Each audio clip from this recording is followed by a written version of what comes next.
Boa noite. Mais uma vez, hoje, quinta-feira, dia 5 de maio de 2022, dia de nós, na Casa Espírita Caminho da Nova Era, estudarmos o Livro dos Médiuns. É um momento de estudo para fortalecimento de cada um que acompanha a doutrina espírita e sabe que o papel de um médium é o papel de um mediador, é a atuação daquele que encarna com a faculdade de poder transitar entre o plano físico e o plano espiritual e de alguma forma transmitir mensagens de um para o outro. Mas para isso nós precisamos estudar, nós precisamos conhecer, para que não possamos ser abordados por espíritos zombeteiros e também desviarmos do nosso papel. Então, o dia de hoje é o dia do estudo de uma das obras fenomenais do nosso grande codificador Allan Kardec. É o dia de estudo do Livro dos Médiuns. Boa noite, Marco. Boa noite, Dulce. É um prazer tê-los aqui conosco. Estamos aqui aguardando, fazendo os compartilhamentos. E eu estava comentando da importância de se dedicar ao estudo. Quem conhece a doutrina e sabe que carrega a missão de trazer mensagem, de ajudar a si, de ajudar os outros na condição de medianeiro. Então, esse é o nosso estudo de hoje. Nós estamos estudando o Livro dos Médiuns, já chegamos no capítulo 14 e item 175 nós deixamos para hoje, Médiuns Curadores. Na semana passada, que foi o nosso evento 45, nós estudamos os médiuns sonâmbulos e os médiuns pneumatógrafos. Esse capítulo, ele trata especificamente dos médiuns e qualifica os médiuns em razão da faculdade mediúnica. Médiuns de efeitos físicos, médiuns as pessoas que são elétricas, que percebem a eletricidade e a sensibilidade da eletricidade, médiuns sensitivos ou impressionáveis, médiuns auditivos, médiuns falantes, videntes. E agora chegou a hora dos médiuns curadores. Exatamente, Marco. Bom, dia 13 nós vamos fazer mais uma live. Seja sempre muito bem-vindo, obrigada por você ter chegado aqui conosco. E a qualquer momento, você na Casa Espírita Caminho da Nova Era é sempre muito bem-vindo. Falta um minuto ainda, nós comentando sobre o que nós estávamos estudando. E, Rodrigo, boa noite, seja bem-vindo. John acaba de entrar para a gente começar, então, no nosso encontro número 46, em que nós vamos no item 175 do capítulo 14, falar sobre médiuns curadores, ver o que Kardec nos diz entre o item 175 e 176, certo? Esse é o nosso trabalho. Amém, Oliveira, seja sempre bem-vindo. A gente também ama muito vocês todos aí, dos momentos de prece, o trabalho de vocês é muito lindo. John tá entrando aqui, deixa eu convidar ele. Não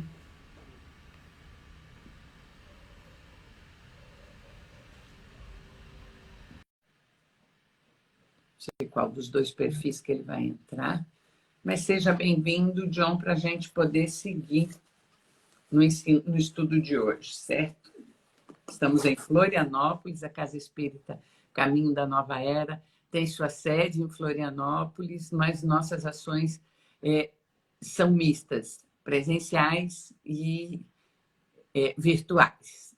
O estudo do Livro dos Médiuns, ele está começando a ser semipresencial. Ele era só virtual, Mas hoje nós já temos a participação da Cláudia conosco aqui, é uma trabalhadora da casa, e daqui uns dias nossa sala de aula estará, nossa sala de estudo estará repleta, com certeza, de encarnados, como ela já é, repleta de irmãos do plano espiritual. John, seja bem-vindo. Boa noite, tudo bem? Tá certo, então, John, você é bem-vindo. A gente acabou de conversar aqui com quem chegou a Sandra agora. E como nós estamos já com 8:02, eu te convido para fazer a oração de hoje de abertura. Certo. Consegue fixar aí o comentário antes da... Você já mandou? Não ainda, eu me Estou atrasei. escrevendo, então faça as orações. Tá ok. Bom, uma boa noite a todos, sejam todos bem-vindos aqui no nosso estudo do Livro dos Médiuns, aí pela coordenação da Cessuana, minha mãezinha. Né? Hoje eu estudo, acho que o número 45, se eu não me engano. 46. Isso, 46, né? A partir dos médiuns curadores, o item 175 da parte 2 do capítulo 14. Bom, abrindo o evangelho aqui, aleatoriamente, o que é preciso para ser salvo, parábola do bom samaritano. Eu vou ler só um trechinho. Ora, quando o Filho do Homem vier em sua majestade, acompanhado de todos os anjos, ele se assentará sobre o trono de sua glória, e estando todas as nações reunidas diante dele, irá separar os homens uns dos outros, como um pastor separa as ovelhas dos cabritos, e colocará as ovelhas à sua direita e os cabritos à sua esquerda. Que assim seja. Vamos refletir então sobre a separação das ovelhas, né? Mesma coisa que separação do joio do trigo. Dito isso, fazer a nossa abertura de hoje com a prece do amor, da cura, já pedindo para que a espiritualidade amiga, Deus, o nosso irmão mais velho Jesus, bem como o espírito coordenador dos nossos estudos aqui, o irmão Gabriel, para que sejamos agraciados pelo entendimento, interpretação, ciência e, claro, mais do que tudo isso, né, colocar em prática os ensinamentos que aqui todos nós recebemos. Pai nosso que estais nos céus, santificado seja o vosso nome. Venha a nós o vosso reino, seja feita a vossa vontade, assim na crosta como no plano. O pão nosso de cada dia nos dai hoje, perdoai-nos, Senhor, as nossas dívidas, assim como nós perdoamos os nossos devedores. E não nos deixeis cair em tentações, mas livrai-nos, Pai, de todos os males. Que assim seja, graças a Deus. Então, está abertos os nossos trabalhos de hoje. Mãezinha, segue no estudo que eu já venho. Boa noite, John. Obrigada pela oração, pela organização harmônica de hoje. E nós vamos falar sobre médiuns curadores, né? Então, a gente sempre se preocupa nesse estudo lembrar que o papel do médium é aquele que recebeu a faculdade da interlocução. E a responsabilidade de seguir nesse caminho é enorme. Então, vamos estudar o que é médium curador. Vamos ver como é que Kardec se posiciona. Falaremos dessa variedade de médiums apenas para citá-la, porque o assunto exigiria análises extensas demais para nosso plano. Além disso, sabemos que um médico, nosso amigo, se propõe a tratá-lo numa obra especial sobre a medicina intuitiva. Diremos apenas que esse tipo de mediunidade consiste principalmente no dom que algumas pessoas possuem de curar por um simples toque, pelo olhar ou mesmo por um gesto, sem o auxílio de qualquer medicação. Sem dúvida, se dirá que isso não é outra coisa senão magnetismo. É evidente que o fluido magnético desempenha um grande papel, mas quando se examina esse fenômeno com cuidado, reconhece-se facilmente que há algo a mais. A magnetização comum é uma verdadeira forma de tratamento, contínua, regular e metódica. No outro caso, as coisas se passam de maneira diferente. Todos os magnetizadores são mais ou menos são mais ou menos aptos a curar, se souberem portar-se convenientemente. Mas, entre os médiuns curadores, a faculdade é espontânea. E muitos a possuem sem nunca ter ouvido falar de magnetismo. A intervenção de um poder oculto que constitui a mediunidade torna-se evidente em certa circunstância, sobretudo quando se considera que a maioria das pessoas que podemos com razão qualificar como médiuns curadores recorre à prece, que é uma verdadeira invocação. Aqui tem muito conteúdo, né, senhor John? Ele está trazendo para nós... É interessante sintonizar o tempo. Esse livro foi codificado em 1760, aonde os primeiros sinais da mediunidade começaram a ser catalogados. E já havia a magnetização. Mas ela era simplesmente uma imposição energética sobre o doente e que muitas vezes conseguia modificar a vibração, sem muitas vezes vincular com a mediunidade daquele que fazia a posição magnética. E com o tempo se percebeu pessoas que, mesmo sem conhecer nada de magnetismo, têm a faculdade de cura. E nesse entendimento, eu passo a palavra para você, John, porque aqui tu tem uma história para contar conosco e as diferentes formas de cura que o médium pode ter. Inclusive, acho que é o momento da gente abordar também sobre o processo que nós conseguimos do tratamento nos momentos de cirurgia espiritual. A palavra é tua, meu filho. Boa noite, mãezinha, de novo. Então, eu estava dando uma olhada aqui no capítulo em si, né? Ele não é muito longo, vai dar para terminar hoje, inclusive, nem que a gente dê uma alongadinha aí. Mas eu acredito que sobre as histórias, vamos deixar bem para o final, porque a gente precisa abordando paulatinamente as questões.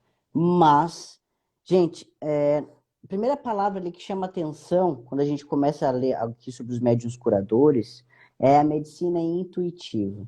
Quando nós falamos de médium curador, precisamos ter muito cuidado e prestar atenção no que é o médium curador. É o médium que faz a cura? É a interlocução dele com os espíritos que traz a cura? Como que funciona essa cura, né? Existem vários tipos de médiums curadores. Vou falar um pouquinho, assim, uma coisa rápida. Existem aqueles médiums que coloca você na maca, ele faz o trabalho todo espiritual, né? As cirurgias espirituais, o magnetismo, a imposição de mãos, tudo a mesma coisa. Só modifica de uma casa para outra a dinâmica de como acontece, né?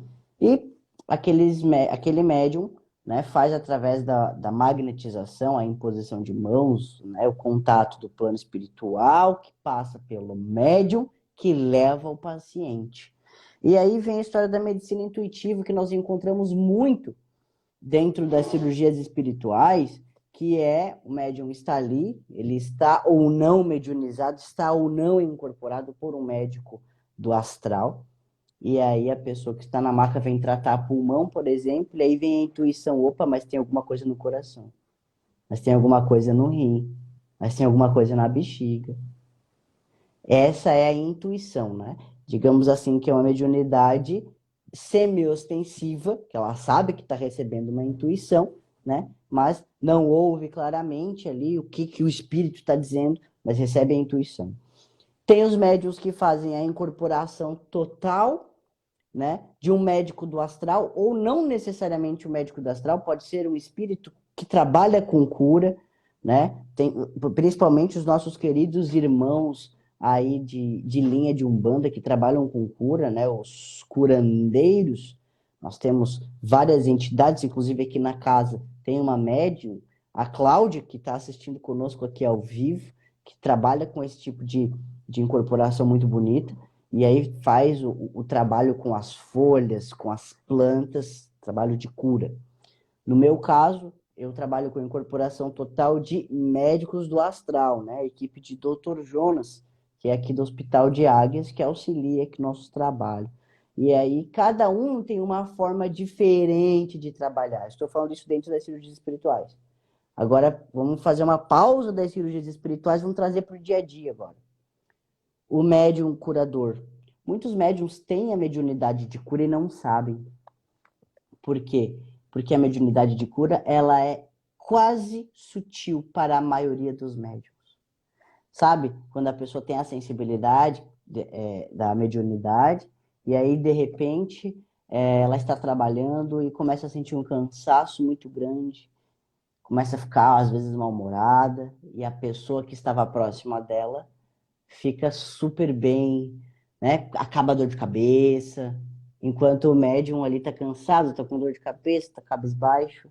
Isso é um tipo de médium curador que ele plasma nele, né? Essas enfermidades, essas doenças.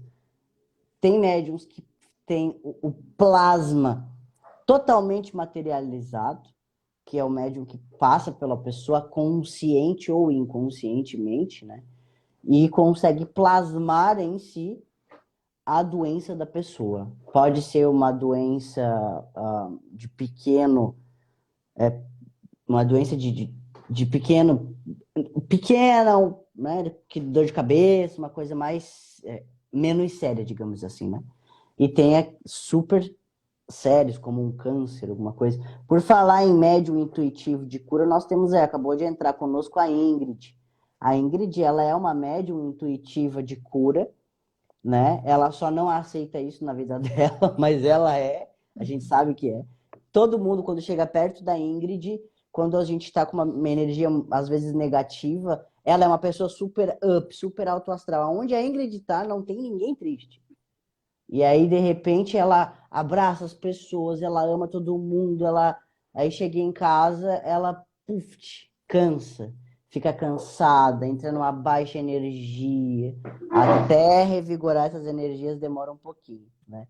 Mas então, gente, quando a gente fala de médiums também, agora, antes de entrar nesse diálogo aqui, mãezinha, eu vou fazer a ressalva que eu sempre faço, você sabe, que é: o médium não faz milagre de cura. Ele não vai chegar e falar assim: vem aqui que eu vou curar você, eu vou te curar. Você vai voltar a enxergar, você vai voltar a andar. Isso não existe, gente.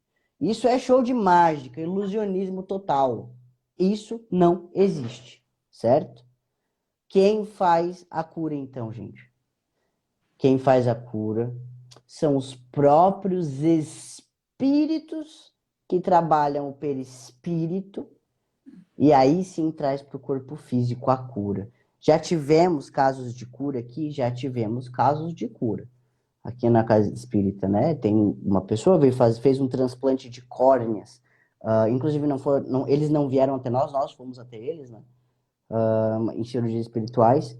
Em outras cidades tivemos aí transplante de córnea espiritual, uma cura muito bonita, outro de coluna. Essas curas existem? Existem, mas não somos nós que fazemos, não. Nós somos apenas um bisturi nas mãos da espiritualidade, a espiritualidade que trabalha, certo? Então, mãezinha, vamos continuar ali. Eu convido a fazer o diálogo, um pergunta, outro responde. O que você acha? Beleza, John. Fazemos assim, mas antes eu quero dar boa noite ao Denise, à Ingrid. A Ingrid, ela disse: é você mesmo, Ingrid. Você é linda mesmo com essa tua energia que você não percebe. E uma outra ressalva, uma atualização dos magnetizadores é o reiki. As pessoas que fazem reiki, a magnetização de cura, o reiki é um processo de que as pessoas estudam e se aprimoram para ser magnetizadores de cura. Então, porque às vezes a gente fala em magnetizador e não sabe o que é. Então, hoje fica mais fácil entender essa situação através do reiki, ok? Então, vamos lá. Eu vou fazer as perguntas e você vai fazer as respostas, ok? E a gente comenta. Isso. O item 176. Eis as respostas que nos foram dadas às questões dirigidas aos espíritos sobre o assunto. A primeira. Podemos considerar as pessoas dotadas de poder magnético como formando uma variedade de médium?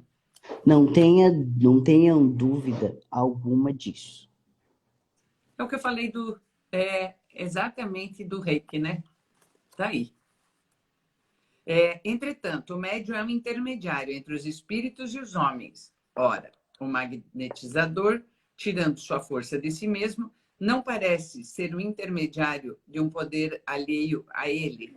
É um erro. O poder magnético pertence sem dúvida ao homem, mas é aumentado pela ação dos espíritos que ele chama em seu auxílio. Se você magnetiza com a finalidade de curar, por exemplo, e evoca um espírito bom que se interesse por você e pelo doente, ele aumenta sua força e sua vontade, dirige seus fluidos e lhe dá as qualidades necessárias. Isso é muito interessante, né? É aquilo que você destacou, dito de uma outra forma. O médium, ele consegue doar a energia dele, mas a espiritualidade que está no contexto e o merecimento daquele que está sendo tratado interfere efetivamente. Boa noite, Luiz Fernando. Boa noite, Gleison. E vamos lá. Há, no entanto, excelentes magnetizadores que não acreditam nos espíritos? É a 3, John. Você pensa... desculpa, é porque eu vi só o interrogação embaixo. É. Você pensa, então, que os espíritos só agem sobre os que acreditam neles? Os que magnetizam para o bem são assistidos por espíritos bons. Todo homem que deseja o bem os chama sem saber, da mesma maneira que pelo desejo do mal e pelas más intenções chama os maus. Isso é bem interessante. Claro que é interessante. Isso mostra que aquilo que a gente repete eternamente, as nossas vibrações irão fazer com que nós venhamos ser assenhorados por espíritos bons ou espíritos não tão bons, ou espíritos sofredores, ou espíritos, inclusive, zombeteiros. O que isso quer dizer aí, John? Eu quero trazer a lembrança, gente, aqui do seguinte. Quando nós falamos de espiritualidade, é de suma importância saber que a espiritualidade não são só os espíritos bonitinhos, do bem, né? Com energias angelicais. Não. Vou trazer um exemplo aqui. Eu estava assistindo antes de ontem um filme chamado O Advogado do Diabo. Para quem não assistiu, por favor, não me julgue, vá saber primeiro o que é. É um filme jurídico, sou acadêmico de direito, então foi um filme sugerido por professores. E ali aparece, em um dos casos desse advogado, que não é do diabo, na realidade o diabo, né, o capeta lá, o cramunhão, não, é um homem. E um desses casos dele é de um senhor que faz ali um trabalho de voodoo, né? Faz um trabalho de voodoo. Ele precisa ir numa audiência e precisa ganhar essa audiência, né? E aí ele pega uma língua de um animal, uns pregos e fala, bom, então agora na hora da audiência ele não vai conseguir falar. Por que que eu trouxe isso para vocês visualizarem bem? Porque quando alguém faz ali um trabalho espiritual negativo, tá aqui, ó, a própria questão diz. Os espíritos interessados em trabalho maligno, em trabalho para derrubar o outro, para machucar o outro, se aproximam daquela doação de energia, né, de fluido, de ectoplasma do médium, também obtém resultado negativo. É por isso que é importante sempre orar e vigiar para que essas energias jamais cheguem próximas de nós. Pronto, menino. Vamos lá. Aquele que, tendo o poder, acreditasse na intervenção dos espíritos, agiria com maior eficácia? Faria coisas que vocês considerariam milagre. São as curas que a gente consegue obter em razão do merecimento e da espiritualidade que agem, né? Algumas pessoas têm realmente o dom de curar por um simples toque sem o emprego dos passes magnéticos? Conte para nós, John, isso aí. Uma e outra. Essas pessoas são verdadeiros médiums, pois agem sob a influência dos espíritos. Mas isso não quer dizer que sejam médiums curadores, como vocês entendem. Acho que você pulou, John. Era a resposta dos 5. Ah, seguramente. Vocês não têm numerosos exemplos disso? Claro, temos inúmeros médiuns que simplesmente de passar do lado, de pôr a mão, plasmam a doença para si mesmo, né, as dores, ou ainda conseguem transformar aquela dor, aquela doença que tem sobre o outro. Claro, sempre na medida do merecimento. Vamos lá, John. Então, a pergunta era, nesse caso, ação magnética ou somente influência dos espíritos? Você repete a pergunta? A resposta? Sim. Resposta. Uma e outra. Essas pessoas são verdadeiros médiums, pois agem sob a influência dos espíritos. Mas isso não quer dizer que sejam médiums curadores, como vocês os entendem. Então, ele está falando daquelas pessoas que têm, com o passe magnético, conseguem fazer a cura, certo? E daí ele está dizendo que os médiums têm é diferente do magnetizador. Esse poder de cura, de magnetização, ele pode ser transmitido? O poder não, mas o conhecimento das coisas necessárias para exercê-lo. Quando se possui esse poder, há quem duvidaria de ter esse poder, se acreditasse que este não lhe fora transmitido. Gostaria de fazer um adendo nessa questão. Gente, existem, para quem, vamos falar com as pessoas assim, uns jovens há mais tempo, para não chamar de pessoas mais velhas, né? Vocês lembram dos benzedeiros de antigamente? Os benzedeiros que benze de susto, de quebrante, de tudo que é coisa. Eu, na minha família biológica, tinha muito, assim, uma coisa incrível. Por parte materna, eu tinha minha tataravó, bisavó e vó tinham, digamos assim, esse poder, né, de benzer. E minha irmã biológica, ela sabe fazer a benzedura também, como eles chamam. Por que que eu trouxe essa linhagem? Não, eu não posso fugir disso, né? Eu também tenho esse dom, só que foi colocado para outro lado, né? Por que que eu trouxe isso, gente?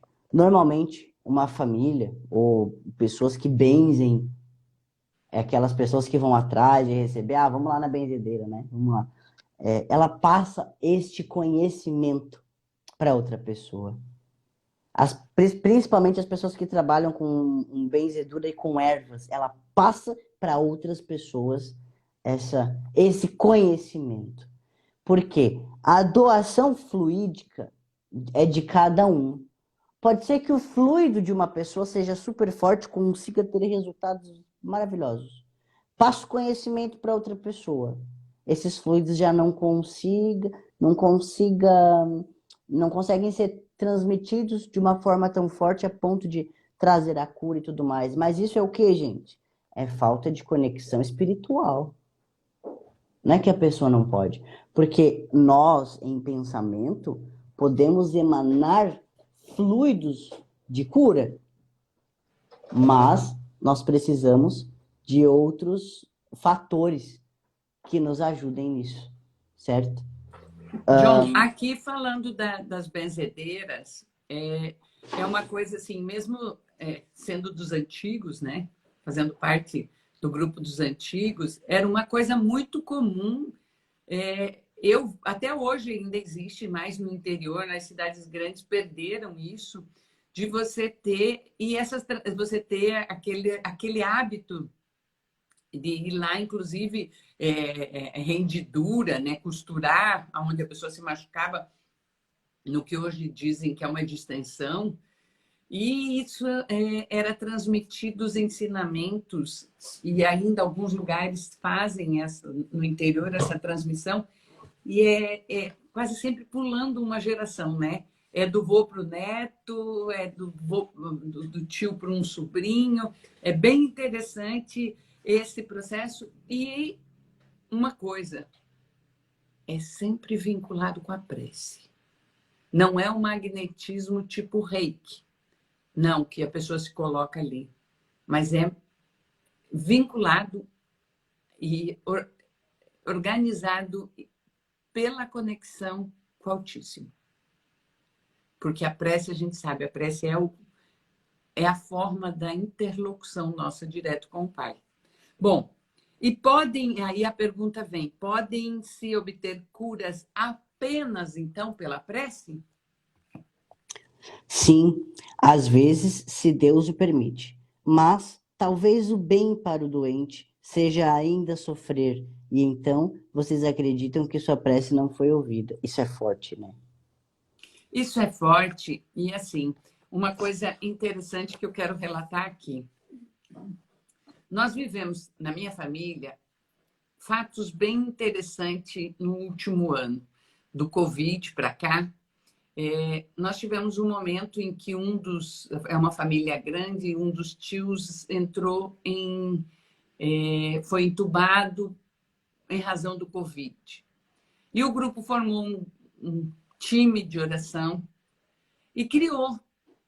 E foi tanta energia que quando esse meu tio foi desentubado e voltou para o nosso meio, e ele disse que ele voltou a viver, que ele esteve do lado de lá, ele diz que ele lembra das energias daquela porção de pessoas que rezavam por ele.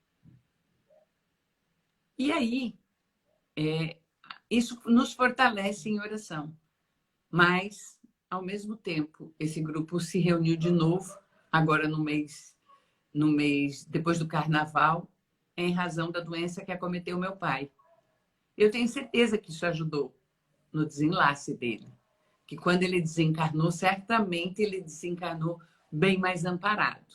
Então, aqui está a prova de que as preces são ouvidas, embora o resultado não é aquele que nós encarnados imaginamos. O resultado é sempre de acordo com as escolhas do Pai. Vamos lá, John. Há fórmulas de preces mais eficazes do que outras para esse caso? Só a superstição pode ligar uma virtude a certas falas, e só os espíritos ignorantes ou mentirosos podem alimentar semelhantes ideias, prescrevendo fórmulas. Entretanto, pode acontecer que para pessoas pouco esclarecidas e incapazes de compreender as coisas puramente espirituais, o emprego de uma fórmula contribua para lhes dar confiança. Nesse caso, a eficácia não é da fórmula, mas da fé, que foi aumentada pela ideia ligada ao emprego da fórmula. É exatamente isso que acontece nas cirurgias espirituais, né, mãe? A gente sabe que aqui na casa espírita, quando nós temos cirurgias espirituais, nós montamos a sala de cirurgia, bem como é montada uma sala de cirurgia encarnada. Nós temos mesa cirúrgica, nós usamos bisturi, nós usamos reboas, nós usamos drenos, material cirúrgico, gente. Todos nós usamos roupas cirúrgicas, né? Luva, máscara, aferimos pressão, estetoscópio, tudo isso. Por quê? Porque ainda há necessidade para muitas pessoas desta fórmula, foi isso que os espíritos trouxeram aqui, né? Desta fórmula para aumentar a fé e a credibilidade. Isso não significa que se nós estivéssemos de pijama fazendo a cirurgia espiritual, não tivesse a mesma coisa. Outra coisa que agora os espíritos estão me trazendo como intuição, gente, é que ajuda o próprio médium a entrar no papel de medianeiro, a sair da coisa do dia a dia e entrar na configuração mediúnica para o trabalho. É como se fosse colocar um uniforme para efetuar um serviço. E isso ainda é necessário no momento em que vivemos, né? Vou aproveitar, mas você quer falar alguma coisa? Que aí eu vou contar as historinhas que eu falei que ia deixar. Não, eu só queria dizer que, da mesma forma, na religião católica, a repetição das rezas, especialmente o terço, que é uma medida usada para, é uma prática usada para, nos momentos de cura, ela passa a ser uma ladainha, uma repetição, mas às vezes é por necessidade de concentrar. Da mesma forma que você disse ali que às vezes os paramentos é uma conexão do médium encarnado com o trabalho que ele vai desempenhar, as orações repetidas, como 10 Ave-Marias, faz com ela passa a estabelecer um mantra vibracional. Eu entendo que dessa forma é a maneira de que acontece a repetição. Mas isso não é uma fórmula melhor aqui ou melhor lá, respondendo a essa questão. Devolvo para você, John. Bom, vou fazer o desfecho agora desse pedacinho aqui que fala sobre os médiuns curadores, antes dos médiuns pneumatógrafos, que acredito que ainda dá para falar hoje sobre isso. Nós já falamos de médium pneumatógrafos na outra. Ah, verdade, nós adiantamos ela, né? Isso, Então, nós tá. terminamos hoje nesse item aqui, para a gente inaugurar o capítulo 15 na próxima aula, que vai ser sobre os médiuns escreventes ou psicógrafos, que ele é bastante extenso e realmente com bastante detalhes. Certo. Bom, então vamos conversar aqui sobre algumas experiências pessoais, certo? Lembrando, gente, que toda e qualquer fala minha, da mãe, nossa fala aqui, não é de forma alguma ser um exemplo, né? Ninguém aqui está querendo se sobressair a nada, mas sim trazer exemplos reais do que pode acontecer no dia a dia, do que você possa se deparar no seu dia a dia e poder ajudar também pessoas com mediunidades ostensivas. E o nosso intuito aqui é trazer essas informações pessoais, íntimas, no meu caso é muito íntimo para mim, né? Trazer essas informações para que não aconteça com outras pessoas o que aconteceu comigo de não saber lidar com essa mediunidade durante muitos anos. Quando a gente fala de mediunidade de cura, gente, eu trago isso comigo muito forte desde criancinha. Desde criança eu gosto dessa mediunidade de cura de uma forma bastante dolorosa, extremamente dolorosa. Porque quando eu era criança, eu tinha cerca de 4 anos de idade, foi quando eu consigo me recordar das primeiras manifestações mediúnicas nesse sentido, em que eu sentei no colo da minha avó e eu falei para ela, a senhora está com câncer metastático de pulmão, vai precisar fazer uma cirurgia, vai ser uma cirurgia muito extensa, que vai começar aqui do meio do peito, vai até próximo ao umbigo, só que não vai adiantar muito, a senhora vai desencarnar. Essa foi a minha primeira manifestação, vindo de uma criança, gente, eu não tinha 4 anos ainda, estava próximo a completar 4 anos. E eu lembro que eu cuidava muito assim, da mãe Leda, né? Minha avó, na verdade era minha bisavó, vó da minha genitora. E eu cuidava muito dela e ela tinha dor de cabeça, muita dor de cabeça. Eu lembro que a minha intuição era esquentar as mãos, passar nas têmporas dela e ela adormecia e eu ficava com muita dor de cabeça. Às vezes ela estava com muita dor nas costas, né? No mundo da respiração, eu fazia a mesma coisa, de repente eu estava tossindo e ela estava bem. E claro, eu nunca, não sabia que isso era uma mediunidade, nunca associei. Hoje, agora, gozando de uma maturidade espiritual, eu sei o que era. E isso foi, ao decorrer do tempo, continuando e continuando. Isso me dava vômito, me dava febre, depois diarreia, e eu não sabia o que era. Não sabia. Sempre fui uma criança muito doente, um adolescente muito doente, sou um adulto muito doente, eu vivo doente, né? A mãe que o diga. Isso foi passando o tempo, assim que a mãe me adotou, eu fui percebendo algumas coisas, começando por ela, né? Dor nas costas, às vezes. E eu comecei a perceber que...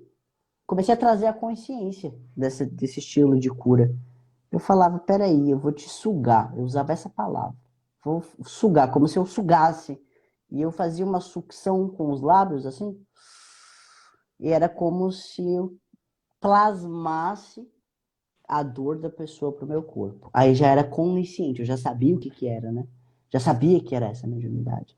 E de repente, a mãe estava ótima, né, mãe, da coluna ou da cabeça, e eu ficava muito ruim. E aí me vinha muito dor de cabeça, vômito, eu vomitava bastante, eu vomitava muito sangue. Inicialmente era sangue. E o tempo foi passando, eu fui percebendo que isso foi ficando mais sério, começou a sair do meu controle, né? Já era inconsciente, onde eu passava em frente a um hospital, ou em uma consulta, eu ficava 2, 3 dias de cama, muita, muita dor de cabeça, muito vômito, vomitava muito sangue. E aí os espíritos vieram. Mãe, pode desligar teu áudio, por favor? Obrigado. Aí os espíritos vieram até mim e falaram: olha, você tem essa mediunidade de cura, você precisa trabalhar isso, né? Vamos trabalhar na casa espírita aí com cirurgias espirituais, tanto para os encarnados e para os desencarnados também. Eu trabalho em desdobramento no plano espiritual. E também saber lidar com isso que você tem. Então, eles me ensinaram várias técnicas depois de um tempo, né? Hoje eu sei exatamente a hora de trabalhar isso. E também sei que quando ocorre de sair da minha consciência, porque é necessário. Então, gente, plasmar doença, ser um médium curador, tem os seus dois lados. Qual é o lado positivo disso? Ajudar as pessoas. Esse é o único lado positivo que tem. Ajudar as pessoas, você poder ajudar alguém. Às vezes eu passo por alguém que está com muita dor e eu vou plasmar, a mãe pega e fala: John, para, você já está aí ruim. Eu falo: mãe, eu tô ruim todos os dias. Aquela pessoa está sofrendo. Vamos dar a ela um dia sem dor, um dia de paz. E é o meu dever fazer isso, né? E também depois de um certo período, isso eu estou falando das materializações das dores, mas recentemente, faz 1 ano, 2 mais ou menos, percebemos a materialização não só do plasma, mas da doença, quando eu tratei uma pessoa que sofria ali de inchaços muito grande nas pernas, e eu tratei ela e foi como se te fizesse assim, ó, Ctrl C, Ctrl V. De repente, as minhas duas pernas estavam extremamente inchadas. Como, mãe? Ou Ctrl X, Ctrl V, porque você tirou dela e botou no seu. É. Então, foi isso que aconteceu. As minhas pernas estavam completamente inchadas e a dela já tinha sarado. E isso, gente, traz uma dor física muito grande. Uma fadiga excessiva. Assim, ó, muito grande mesmo. Então, às vezes a pessoa fala assim: ai, que linda essa mediunidade. Gente, não é lindo, não. Isso, quanto maior a mediunidade, maior a responsabilidade, maior é a cobrança.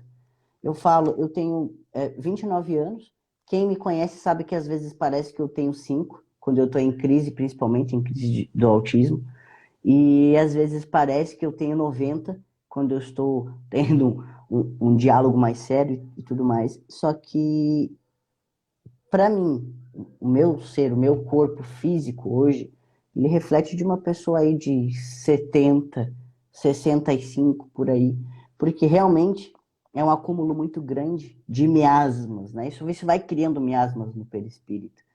Então, assim, sempre que vocês forem orar, peçam pelos médiums aí que trabalham com a cura, pelos médiums que trabalham com as intuições, as clarividências, as vidências, a clareaudiência, porque o próprio livro dos médiuns, esse que a gente está estudando, sabe, traz as informações de que um médium sem conhecimento e sem controle é um fantoche nas mãos da espiritualidade zombeteira. Então, o que eu tinha para compartilhar com vocês hoje é isso. Vamos respeitar as mediunidades, tomar cuidado e ajudar. Se você não sabe se é mediunidade ou se é alguma coisa de neura, procure uma casa espírita séria, uma casa espírita séria, e dê oportunidade. para essa pessoa se conhecer, saber se é mediunidade mesmo ou não. Mas busque. Não deixe a pessoa ao léu ou simplesmente taxá-la de doido, de louco. Né? Vamos ajudar. Mas e a palavra é sua? Eu só queria também lembrar nas orações, quando a gente pede pelos médiuns que conseguem promover a cura, que as nossas orações contenham também energias para aqueles que têm mediunidade e não criam coragem de cumprir a missão que se dispuseram a vir antes de encarnar e se negam a desenvolver a mediunidade, a estudar e se apegam em formas de fuga dessa missão dolorida e complexa que é ser um medianeiro e especialmente um médium de cura.